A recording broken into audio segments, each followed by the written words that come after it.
Hello to all my dear friends, I hope you guys are going great. दोस्तों, आपकी preparation एकदम बढ़िया चल रही होगी और आपकी प्रिपरेशन को थोड़ी बहुत हेल्प करने के लिए टीम ईसीजी हाजिर है।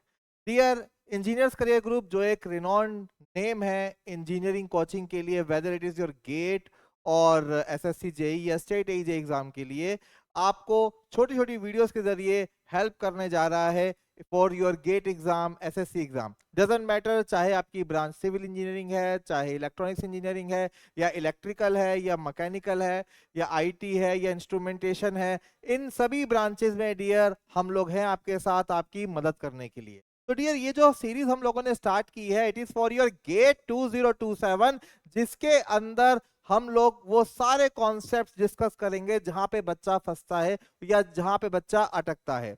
डजंट मैटर चाहे वो टॉपिक आपके मैकेनिकल का हो, सिविल का हो, ईसी का हो, इलेक्ट्रिकल का हो, इंस्ट्रूमेंटेशन का हो, कोई भी टॉपिक में डियर अगर आप फंसते हो तो आप इस वीडियो के नीचे या कोई भी हमारी अपकमिंग वीडियो के नीचे कमेंट कीजिए। उस टॉपिक पे आपको विद इन ए वीक एक डेडिकेटेड वीडियो मिलने वाला है। तो डियर, मैं यहाँ पे अपने कुछ ऑफलाइन स्टूडेंट से बात कर रहा था, तो उन लोगों से मुझे पता लगा कि यार कि ट्रसेस के अंदर जीरो फोर्स आइडेंटिफिकेशन में थोड़ी सी बच्चों को दिक्कत होती है। तो मैंने उनका फीडबैक लेते हुए ये छोटी सी वीडियो आपके लिए पेश की है। डियर, समझना, बहुत बड़ी वीडियो नहीं होने वाली। It is hardly going to be 10 to 15 minutes concept. The topic is how to identify zero force member in your truss. ठीक है, मुझे पता है आप लोग method of selection, method of joint से फेमिलियर है, बट उसके बावजूद भी कई बार आप ये आइडेंटिफाई करना आपके लिए मुश्किल हो जाता है कि कैसे आप अपने ट्रस्ट के अंदर जीरो फोर्स मेंबर को आइडेंटिफाई करेंगे। छोटे से दो से तीन नियम मैं आपको बताता हूं, फिर कैसे इनको अप्लाई करेंगे with the help of question, वो भी हम लोग डियर देखेंगे। पहली जो स्टेटमेंट है डियर, वो ये कह रही है कि अगर किसी भी, अच्छा, ये जो स्टेटमेंट आपको मिलेगी ना बुक से डियर, ये बहुत अलग है। इसमें मैंने कुछ मॉडिफिकेशन की है ताकि कोई कंफ्यूजन का स्कोप आपको मिले ही ना। जीरो फोर्स मेंबर की जो पहली प्रॉपर्टी है वो ये है कि अगर किसी भी जॉइंट पे तीन फोर्स मिल रहे हैं और तीन में से अगर दो कोलिनियर है, तो थर्ड जो नॉन कोलिनियर फोर्स है वो हमेशा जीरो फोर्स होगा। मैथमेटिकली इसको हम कैसे जस्टिफाई करेंगे कि लेट सपोज ये मेरे पास एक जॉइंट है, this is force number 1, this is force number 2, and let's suppose it is force number 3। F1, F2, F3 में third force is non collinear force, और मैं ये कह रहा हूं कि this is going to be zero. Why it is going to be zero? Basics का physics से देख लेते हैं।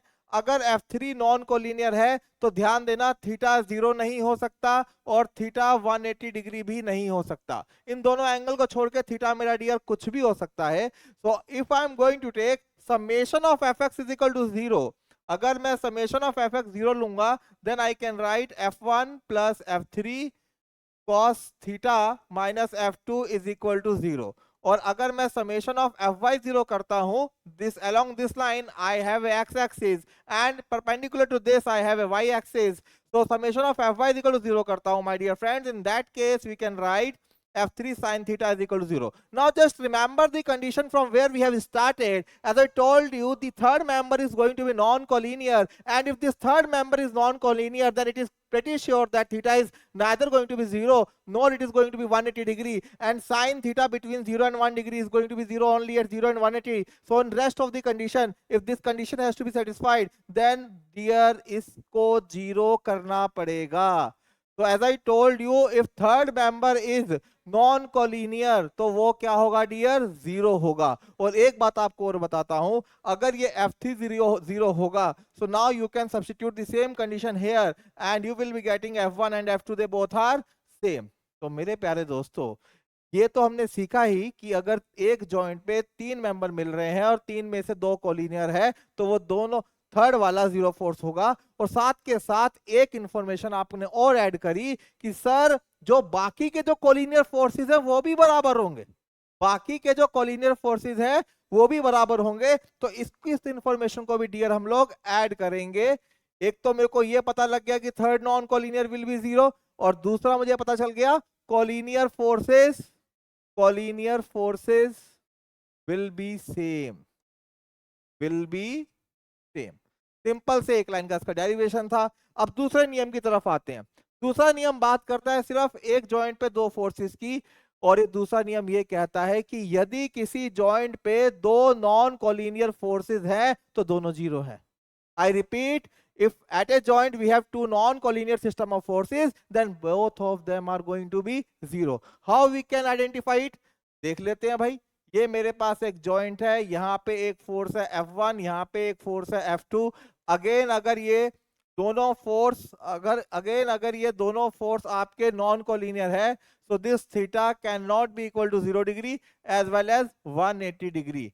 So along this axis, if I am saying x, along this axis if I am saying y, तो summation of fy अगर मैं zero करता हूं तो dear f3 sin theta f2 sin theta is equal to 0, and from same concept sin theta cannot be 0 because theta को मैं 0 और 180 degree नहीं लिख सकता, so f2 has to be 0, and similarly अगर मैं summation of fx is equal to 0 करूंगा then f1 plus f2 cos theta has to be equal to 0, so f2 यहाँ पे डियर कितना आ जाएगा, F2 0 को अगर आप रखोगे तो F1 भी डियर कितना आ जाएगा, 0। तो बहुत सिंपल सा फंडा है कि if I will be having two system of force which are not collinear, okay, in that case both of them are zero forces. Okay, अभी देखेंगे इसको हम ट्रस में कैसे अप्लाई करने वाले हैं। और तीसरा पॉइंट बहुत ही क्लियर है कि अगर कोई भी इलास्टिक मेंबर दब नहीं रहा, खिंच नहीं रहा, इसका मतलब है कि उसके ऊपर कोई फोर्स नहीं आया। अगर कोई भी डिफॉर्मेबल बॉडी के ऊपर फोर्स आता है तो वो दबता है उसके कारण, और अगर टेंशन आता है तो खिंचता है। बट अगर किसी डिफॉर्मेबल बॉडी के ऊपर लेंथ चेंज इफेक्ट नहीं हो रहा, इसका मतलब उसके ऊपर जीरो फोर्स है। इसके लिए कॉमन एग्जांपल मैं आपको बताता हूं। Let's suppose if I am having a hinge support here as well as another here, तो एक कनेक्टिंग मेंबर अगर मैं यहाँ पे बनाऊंगा, ओके, सो अब मैं कोई भी फोर्स यहाँ पे लगाऊं, कोई भी फोर्स यहाँ पे लगाऊं, इधर इधर इधर इधर, whatever force you are applying here, all that force will be carrying by support only, and it is not going to transmit through this rod. अगर ये फोर्स इस रोड पे ट्रांसमिट ही नहीं हो रहा क्योंकि एक्सटर्नल रिएक्शन ने इसको एब्जॉर्ब कर लिया, एक्सटर्नल रिएक्शन ने इस फोर्स को एब्जॉर्ब कर लिया, तो इस मेंबर की लेंथ डियर ना ही कम होगी ना ही इस मेंबर की लेंथ डियर बढ़ने वाली है। So it means it is again going to carry a zero force. Okay, तो डियर मैंने आपको टोटल 3 नियम सिखाए। The first rule was related to 3 member or 3 forces at a joint. Second was related to 2 non-collinear member at a joint, and third was is for one particular member whose length is neither decreasing nor it is increasing. If such is a scenario, in that case we can say it is again going to carry your zero force member. अब इसी application पे छोटे छोटे question dear हम discuss कर लेते हैं। Okay, अब देखो, identify the zero force member. आपको क्या करना है डियर, जीरो फोर्स मेंबर को आइडेंटिफाई करना है, कोई दिक्कत वाली बात नहीं है। What we are going to do here, just check it out. इसमें इस फिगर को एक बार दोबारा कॉपी कर लेता हूं so that we can have a valid comparison at the end. Okay, इस फिगर की मैं कॉपी बना लेता हूं डियर, और ये कॉपी हम ले जाते हैं अगले पेज पे। ठीक है, तो this is the original truss, और इस ट्रस को मैं देखता हूं कि कितने मेंबर यहाँ पे मैं जीरो प्रूव कर सकता हूं। Okay, now we will start from point number G. He is a point जहां पे दो फोर्स लग रहे हैं और ये दोनों फोर्स नॉन कोलिनियर है, so both of them has to equal to zero. भैया जी पे आप देख सकते हो ये वाला फोर्स और ये वाला फोर्स दोनों कितने होंगे, zero, because angle between them is neither zero nor 180 degree, so they are non collinear forces, so they both has to be zero. Okay, अच्छा जी, नेक्स्ट, क्या एल पॉइंट पे ये दोनों फोर्स कोलिनियर है? क्या एल पॉइंट पे 60 और एल एफ कोलिनियर है? तो इसका मतलब जो थर्ड नॉन कोलिनियर फोर्स है which is L K, it is again going to be zero. जो भी जीरो होता जा रहा है मैं व्हाइट कलर उसको इरेज करता जा रहा हूं। Okay, so this has to be zero. और इतना ही नहीं, आप ये भी कह सकते हो कि एल एफ के अंदर जो फोर्स होगा that will be 60 kilo Newton. अभी तक कितने हो गए, 3 हो गए। आगे चलो, नो कमेंट ऑन एफ, क्योंकि एफ पे 3 फोर्सेस है, ठीक है, बट 2 कोलिनियर नहीं है। नो कमेंट ऑफ ऑन के, क्योंकि के पे भी 3 फोर्सेस हैं, कोलिनियर नहीं है। ई पे मैं कुछ नहीं कह सकता, जे पे मैं कुछ नहीं कह सकता। Yes, comment D.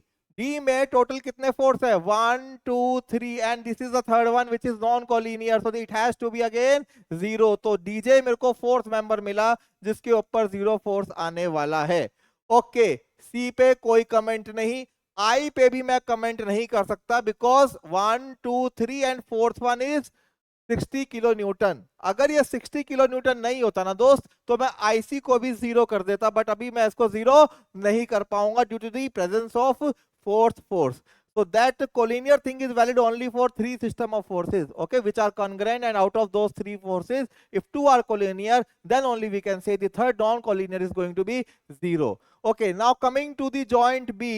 Joint B पे भी डियर आप देख सकते हो 3 collinear है, so you can remove BH। H को देखोगे तो एच बी रिमूव नहीं होगा, बट बी को देखोगे तो एच बी आपका BH आपका क्या हो गया डियर? रिमूव हो गया। सो टोटल कितने फोर्सेस यहाँ पे है जो 0 हुए? Let me check on that.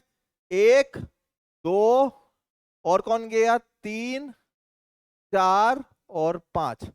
तो आई होप आप लोगों ने भी इसका आंसर ये दिया होगा। So in this given trust we have total 5 members which are going to carry 0। और दोस्तों भरोसा रखो, गेट एग्जाम के अंदर या किसी भी कंपटीशन एग्जाम के अंदर अगर आप एक बार आइडेंटिफाई कर लो ना कि कितने 0 फोर्सेस मेंबर है, तो आपका ट्रस्ट छोटा हो जाता है। इसका एक एग्जाम्पल हो, गेम और खेल लेते हैं। This is MSQ question, multi select question है डियर। ये मल्टी सिलेक्ट क्वेश्चन है, एक से ज्यादा ऑप्शन डियर यहाँ पे ठीक हो सकता है। ठीक है, थोड़ा इंटरेस्टिंग है। अब आपसे बोल रहा है कि which of the following option is correct, है ना।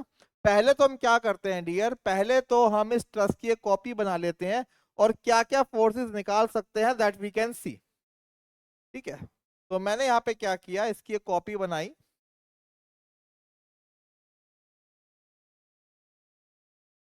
कॉपी बनाने के बाद, कॉपी में एक काम करता हूँ, यही बना देता हूँ, यही देख लेते हैं क्या हो रहा है। कॉपी अगर मैं यहां बनाऊं तो कुछ कंक्लूजन देखते हैं। D is a joint where 2 members are meeting, so remove it.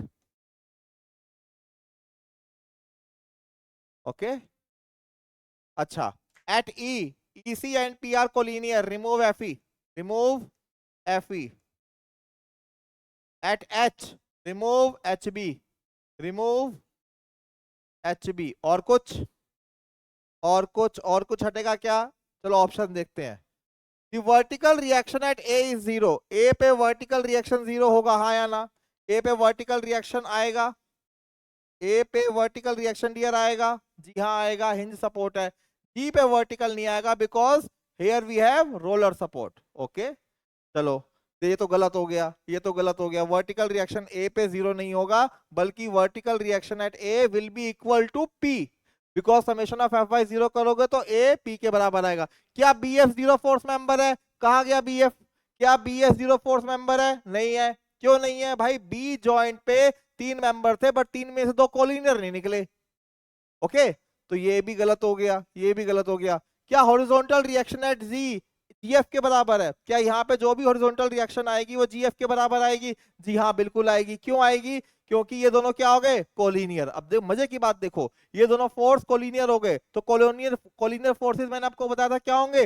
Same होंगे। But at the same time ये जो एजी है ये क्या हो गया? ये भी 0 हो गया। ये क्या हो गया डियर? ये भी 0 हो गया, क्योंकि जी पे सिर्फ एक ही horizontal component of reaction dear आ रहा था। तो C option is correct, C option is correct. और ई एफ कहाँ है? Where is E F? E F क्या 0 है? जी हाँ, ई एफ भी 0 है। तो correct answer will be C and D. I hope ये ट्रिकी क्वेश्चन था, आपको समझ में आया होगा। Is it clear? I hope dear ये कॉन्सेप्ट आपको समझ में आया होगा। और अगर आपको ऐसी और वीडियो चाहिए तो कमेंट सेक्शन पे आप लिखिए कि कोई भी इंजीनियरिंग से आपका कोई भी टॉपिक जो कमजोर है, आप हमें लिखिए कि सर इस टॉपिक के ऊपर एक क्विक वीडियो बना दीजिए with some relevant questions, so that we will be providing you guys. Okay, so dear, thanks a lot. And yes, one important announcement is there कि डियर 1 जून से हमारे गेट के बैच स्टार्ट हो रहे हैं, और ये बैचेस गेट 2027 एंड 2028 दोनों को टारगेट करेंगे। तो जो 2 ईयर प्रोग्राम वाले स्टूडेंट्स हैं या 1 ईयर प्रोग्राम वाले स्टूडेंट्स हैं, दोनों इस बैच में पार्टिसिपेट कर सकते हैं। और इंफॉर्मेशन के लिए डियर आप लोग हमारे ऑफलाइन सेंटर 34 सेक्टर में आके विजिट करें। नंबर डियर आपको दे रखे हैं। ये जो बैचेस हैं डियर, ये आपके electrical engineering, electronics engineering, civil engineering, mechanical engineering and instrumentation engineering में डियर हम लोग आपको गेट की कोचिंग प्रोवाइड करेंगे। और सीट्स ऑब्वियसली लिमिटेड होंगी बिकॉज बच्चों का एग्जाम खत्म होने वाले हैं, काफी रश होगा। तो we will be giving preference only to those candidates जो हमारे पास पहले आएंगे। ओके, तो डियर आपको यहाँ पे डेमो क्लासेस भी मिलेगी, ठीक है। दोनों तरह के बैच अवेलेबल है, वीकेंड बैच भी अवेलेबल है और रेगुलर बैचेस भी अवेलेबल है। और अगर कोई बच्चा दोनों बैच पे एडमिशन लेना चाहे तो उसके लिए भी डियर सेम फीस पे एडमिशन डियर रहेगा। क्लासेस की रिकॉर्डिंग अवेलेबल रहेगी, हाइब्रिड बैचेस भी डियर अवेलेबल रहेंगे। तो आप मोर इन्फॉर्मेशन के लिए डियर आकर के विजिट कीजिए हमारा 34 सेक्टर चंडीगढ़ का centre. And not only this, we are also doing we are also providing coaching in for SSC JEE aspirants, चाहे SSC JEE हो, चाहे स्टेट AE के एग्जाम्स हो, doesn't matter whether it is HPSC और HPPSC और JKSB JKSSB और या PSPCL या PSTCL, कोई भी वैकेंसी है डियर स्टेट की, AE JEE की, पंजाब की, हरियाणा की, हिमाचल की, जम्मू की, तो dear we are also providing coaching for that. Okay, तो इसके लिए भी डियर जो हमारा बैच स्टार्ट हो रहा है that is from 1 June. 3 demo classes dear आपको मिलने वाली है बिल्कुल free. So that's all from my side. Okay, I am your mentor in civil engineering and mechanical engineering and I am your friend Aishwarya Sharma. Thank you दोस्तों, बहुत बहुत धन्यवाद आपका। आई होप आपको आज का वीडियो समझ में आया होगा। Okay, thanks a lot from team ECG. Take care.